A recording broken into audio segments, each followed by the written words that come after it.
మిగతా ఆదాయము దేవస్థానం. నాగర్ కర్నూలు జిల్లా కల్వకుర్తి మున్సిపల్ చైర్పర్సన్ రత్నమాల ఆనంద్ కుమార్ పాలకవర్గ సభ్యుల బాధ్యతల స్వీకరణ చేపట్టారు. ఈ కార్యక్రమంలో ఎమ్మెల్యే కసిరెడ్డి నారాయణరెడ్డి పాల్గొని కౌన్సిల్ సభ్యులకు శుభాకాంక్షలు తెలిపారు. మున్సిపల్ చైర్మన్ రత్నమాల మాట్లాడుతూ తనపై నమ్మకంతో గెలిపించినందుకు అనుక్షణ మున్సిపాలిటీ అభివృద్ధికి కృషి చేస్తానని చెప్పారు. మున్సిపాలిటీలో నూతనంగా ఎన్నికైన పాలకవర్గం సభ్యులు చైర్మన్తో పాటు వైస్ చైర్మన్ వేద పండిత్ మంత్రి ఎమ్మెల్యే కసిరెడ్డి నారాయణరెడ్డి మాట్లాడుతూ ఆమణగల్ కల్వకుర్తి మున్సిపాలిటీల అభివృద్ధి కోసం ఇప్పటికే 100 కోట్ల రూపాయలు కేటాయించామని తెలిపారు.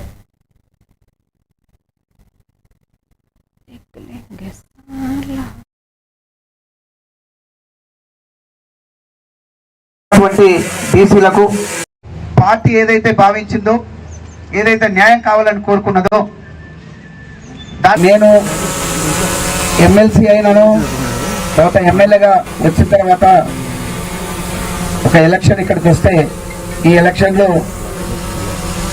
మన ప్రాంతవాసి గౌరవ ముఖ్యమంత్రి రేవంత్ రెడ్డి గారు అడగడానికి చాలా సార్లు వెళ్ళిండ్రు, కానీ రూపాయి విధించట్లేదు ఆ మోడీ సార్. మా సార్ మీకు చెప్పులు అరిగిపోతా ఉన్నాయి కానీ ఒక్క రూపాయి ఇస్తలేడు. మీరందరూ కలిసి ధ్వజమెత్తండి. మీరు ఇంకొక ఈ కల్వకుర్తిలో ముఖ్యంగా నేను చూసిన సమస్య డ్రైనేజీ సమస్య, మురుగు కాలువలు.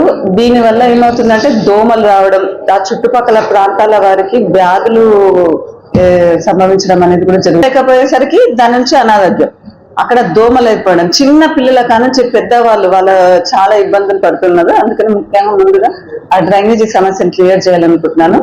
తర్వాత రానున్నది వేసవి కాలం. ఈ నీళ్ళు ఇంకేమైనా సమస్యలు ఉన్నా కూడా దాన్ని విని దాని పరిష్కారాన్ని మార్గాన్ని చేయడం జరుగుతుంది.